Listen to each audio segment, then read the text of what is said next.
Good morning, কেমন আছো সবাই? তো সকালে উঠে আমার ছেলেকে নিয়ে স্কুল থেকে চলে এসেছি। তো এখন একটু ছাদে যাব। তো এই দেখো ছাদে এই পাতাগুলো আমরা বাটা খেয়ে থাকি। তো এগুলো অনেকে অনেক নামে চেনে, কেউ মানিক পাতা বলে, কেউ আদামনি পাতা বলে।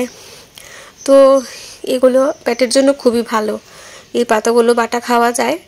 তো ছাদে টবে অনেকগুলো হয়েছে, তো আজ এগুলো একটু বাটা করে নেব। তো শাকও খাওয়া দরকার, আর এই গ্যাস অ্যাসিডিটি অম্বলের জন্য খুবই ভালো, এটা খেলে সব সেরে যায়, অনেক উপকারী এই পাতাটা। আর ছোটোবেলাও খেতাম। আর এই দেখো আজ ভালো রোদ দিয়েছে, তো এখানে পুদিনা পাতা হয়েছে অনেকগুলো। এটাও শরবত করে খাই গরমের দিনে, লেবু দিয়ে পুদিনা পাতা দিয়ে দারুণ লাগে।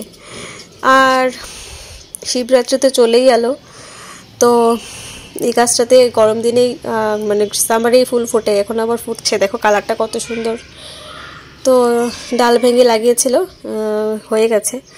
তো দেখো আজ বলছিলাম শিবরাত্রিতে চলে এসছে, তো এখন চারিদিকে শুধু এই ফলটা চিনতে পারছো, বেল। তো এটাও খুব ভালো স্বাস্থ্যকর একটা ফল, তো নিয়ে এলাম। আর দেখো 3টা ফল নিয়ে এসেছি।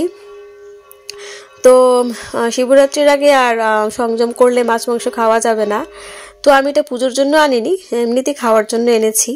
তো বাড়িতেই তো আমাদের শিবলিঙ্গ রয়েছে, তো বাড়িতেই জল দেই আমরা প্রতি বছর, তো সংযম করি, মানি।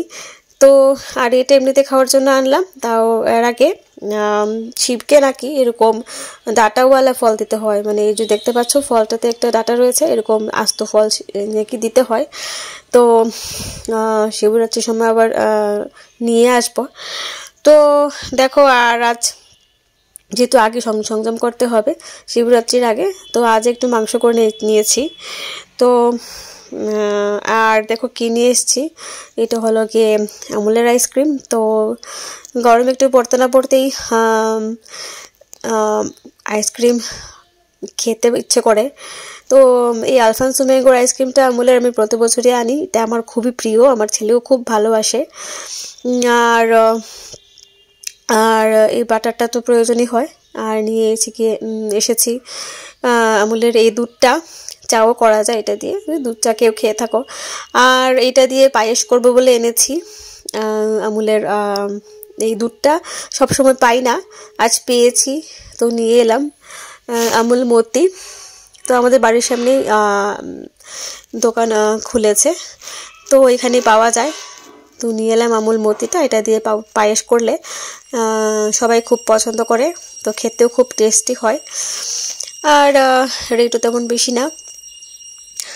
তো যা বলছিলাম শিবরাত্রির আগে সংযম করতে হবে, তো তাই আজ একটু মাংস বসিয়ে দিয়েছি। তো চলো তোমাদের দেখাই। তো এই হলো আমার মাংস। তো বলতে পারবে এটা কিসের মাংস? তো আজ একটু কষা কষাই করব, তো এই জন্য আলু দিয়েছি। তো আলু দিয়ে কষা মাংস খেতে কিন্তু দারুণ লাগে। তো এটা ভালোভাবে আমি কষিয়ে নিচ্ছি, তারপর অল্প একটু ঝোল দিয়ে কষিয়ে নামিয়ে নেব। তো যেই ফলটা বাড়িতে এনে খেতে পারি না, ওইটা কি, ওইটা তোমাদের দেখাবো নেক্সট ব্লগে। আর এই দেখো মাংসটা কি দারুণ কালার মানে হচ্ছে, এটা চিনতে পারছো তোমরা, এটা হলো মাটন।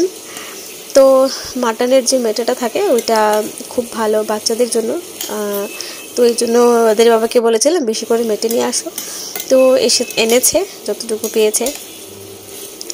তো এই জন্য একটু লাল লাল ঝোল করে নিয়েছি। আর এখন একটু ওকে লঙ্কা খাইয়ে অভ্যাস করাচ্ছি আমার ছেলেকে। তো আমরা যেভাবে খাই এরকমভাবে যাতে একটু খেতে মানে অভ্যাস হয়ে যায়, তাই ওকে অভ্যাস করাচ্ছি আর কি। তো একসাথে করে নিয়েছি। তো দেখো একটু ঝোল দিয়ে দিয়েছি, একটা ফুটে উঠলে কষিয়ে তারপর নামিয়ে নেব। আর যেই ফলটা বাড়িতে এনে খেতে পারি না, অসুবিধা হয়, কাটতে অসুবিধা হয়, ওইটা কি তোমাদের নেক্সট ব্লগে দেখাবো। তো চলো টাটা, বাই বাই। সবাই ভালো থেকো, সুস্থ থেকো। আর নতুন বন্ধুরা সাবস্ক্রাইব করে পাশে থেকো। তো নতুন বন্ধুরা আসছো, কমেন্ট করছো, আমার খুবই ভালো লাগছে। আর পুরোটাও রয়েছো, খুবই ভালো লাগে। যাদের ভিডিও দেখি আমার খুবই ভালো লাগে দেখতে। তোমাদের মানে দূর থেকে হলে একটা আত্মীয়তার মতো হয়ে যায়, কেমন জানি ভিডিও দেখতে দেখতে মনে হয় খুবই আপন, এরকম একটা লাগে।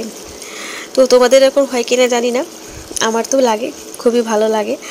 দূর থেকে হলেও খুব ভালো লাগে। তো সবাই ভালো থাকবে, দেখা হচ্ছে নতুন ভিডিওতে।